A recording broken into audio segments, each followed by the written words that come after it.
Wuthering Heights by Emily Brontë. Chapter 23.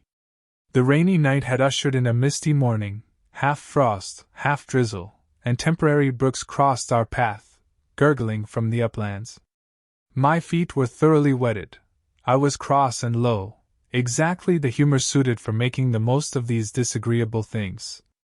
We entered the farmhouse by the kitchen way, to ascertain whether Mr. Heathcliff were really absent, because I put slight faith in his own affirmation. Joseph seemed sitting in a sort of Elysium alone, beside a roaring fire, a quart of ale on the table near him, bristling with large pieces of toasted oat cake, and his black, short pipe in his mouth. Catherine ran to the hearth to warm herself. I asked if the master was in? My question remained so long unanswered, that I thought the old man had grown deaf, and repeated it louder. "Na, he snarled, or rather screamed through his nose. "Na, Yama goa back where ya come froag." "Joseph!" cried a peevish voice, simultaneously with me, from the inner room.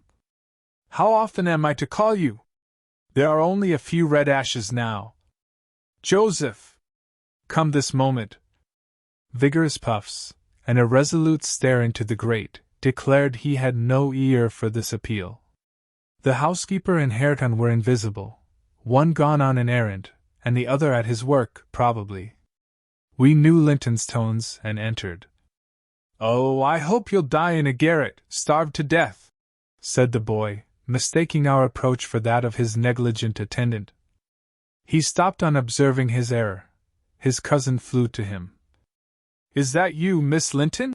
he said, raising his head from the arm of the great chair, in which he reclined. "No, don't kiss me, it takes my breath. Dear me!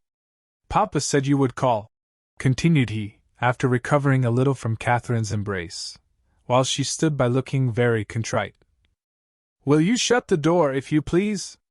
You left it open, and those detestable creatures won't bring coals to the fire. It's so cold." I stirred up the cinders, and fetched a scuttleful myself.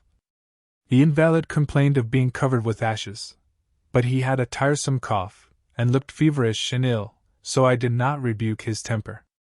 "Well, Linton," murmured Catherine, when his corrugated brow relaxed, "are you glad to see me? Can I do you any good? Why didn't you come before?" he asked. "You should have come instead of writing. It tired me dreadfully writing those long letters. I'd far rather have talked to you. Now I can neither bear to talk, nor anything else. I wonder where Zillah is. Will you," looking at me, "step into the kitchen and see?" I had received no thanks for my other service, and being unwilling to run to and fro at his behest, I replied, "Nobody is out there but Joseph." "I want a drink," he exclaimed fretfully, turning away. "Zillah is constantly gaddying off to Gimmerton since Papa went. It's miserable. And I'm obliged to come down here. They resolved never to hear me upstairs." "Is your father attentive to you, Master Heathcliff?" I asked, perceiving Catherine to be checked in her friendly advances. "Attentive? He makes them a little more attentive at least," he cried. "The wretches! Do you know, Miss Linton, that brute Hareton laughs at me. I hate him. Indeed, I hate them all, they are odious beings." Cathy began searching for some water. She lighted on a pitcher in the dresser, filled a tumbler, and brought it. He bid her add a spoonful of wine from a bottle on the table, and having swallowed a small portion, appeared more tranquil, and said she was very kind. "And are you glad to see me?" asked she, reiterating her former question, and pleased to detect the faint dawn of a smile. "Yes, I am.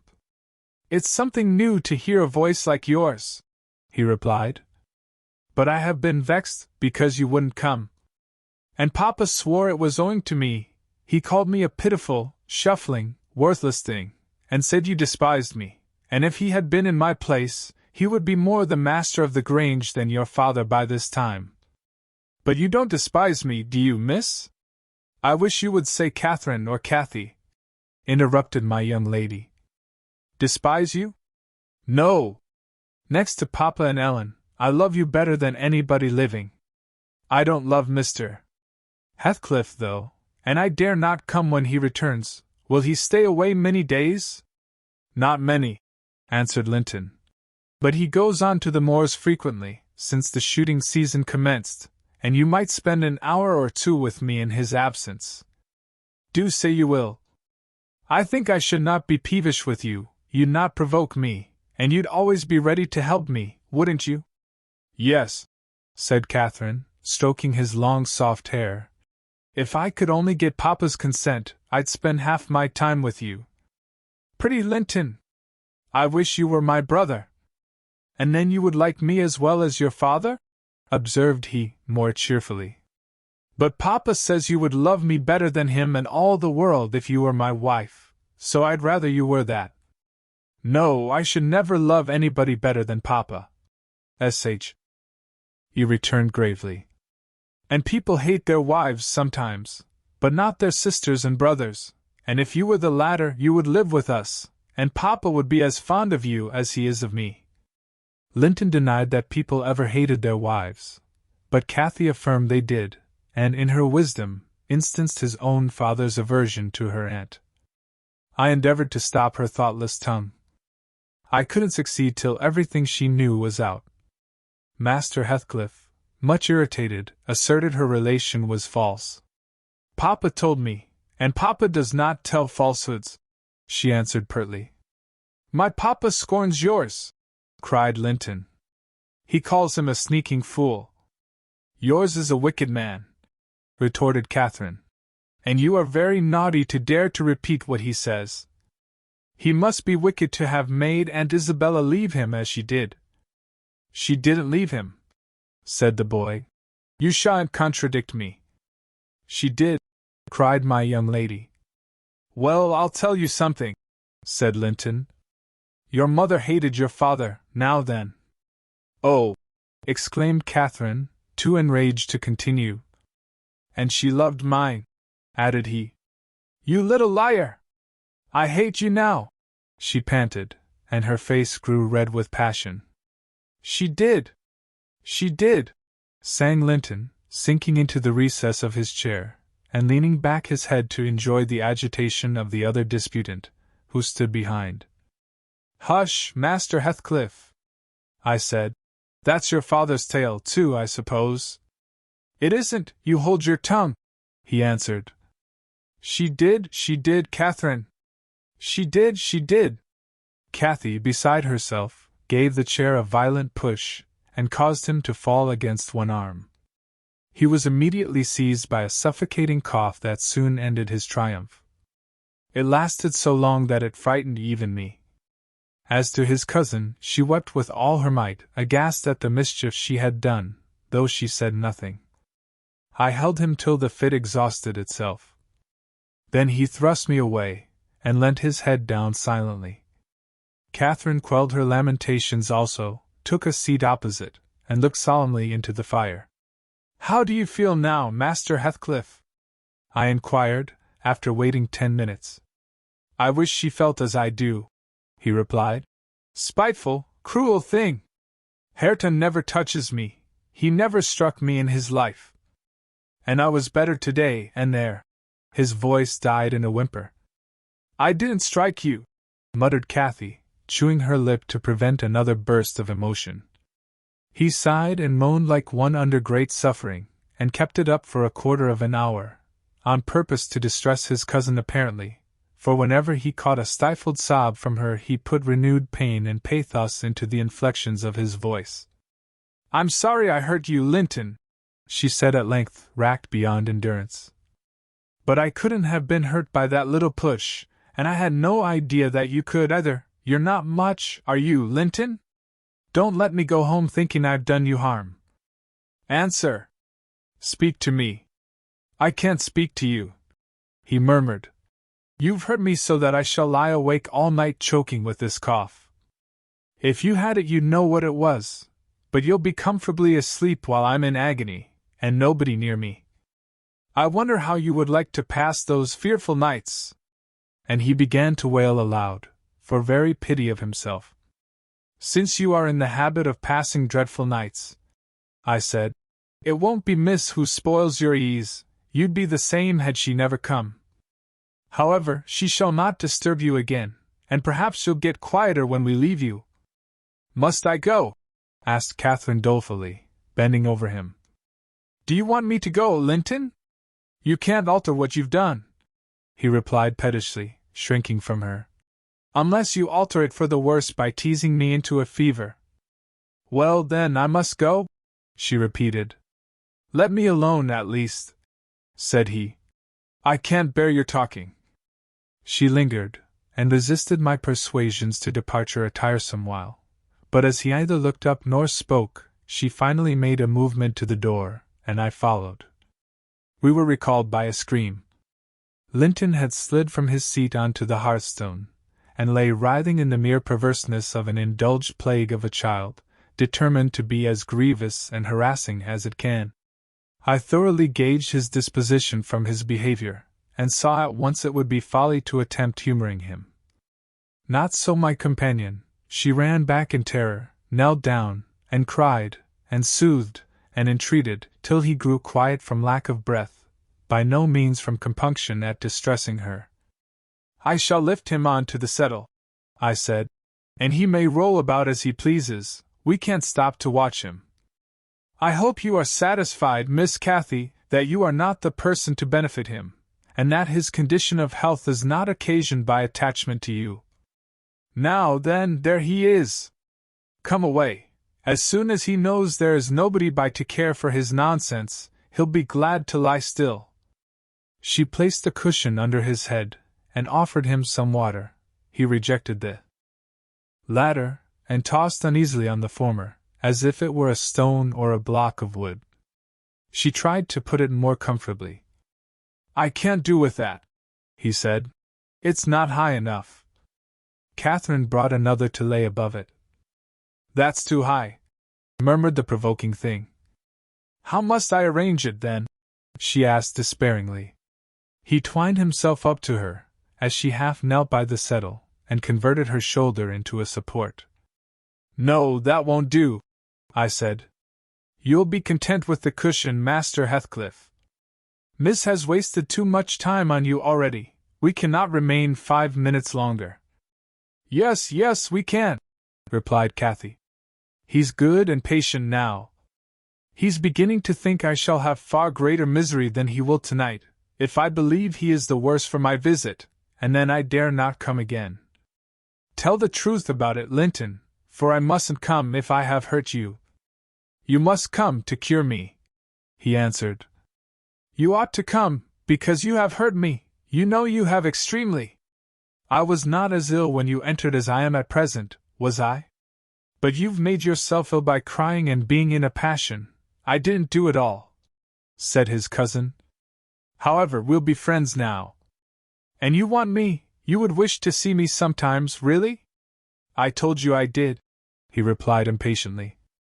"Sit on the settle and let me lean on your knee. That's as Mamma used to do, whole afternoons together. Sit quite still and don't talk, but you may sing a song if you can sing, or you may say a nice long interesting ballad, what of those you promised to teach me, or a story." "I'd rather have a ballad, though. Begin." Catherine repeated the longest she could remember. The employment pleased both mightily. Linton would have another, and after that another, notwithstanding my strenuous objections, and so they went on until the clock struck 12, and we heard Hareton in the court, returning for his dinner. "And tomorrow, Catherine, will you be here tomorrow?" asked young Heathcliff, holding her frock as she rose reluctantly. "No," I answered, "nor next day either." She, however, gave a different response evidently, for his forehead cleared as she stooped and whispered in his ear. "You won't go tomorrow, recollect, miss," I commenced when we were out of the house. "You are not dreaming of it, are you?" She smiled. "Oh, I'll take good care," I continued. "I'll have that lock mended, and you can escape by no way else." "I can get over the wall," she said, laughing.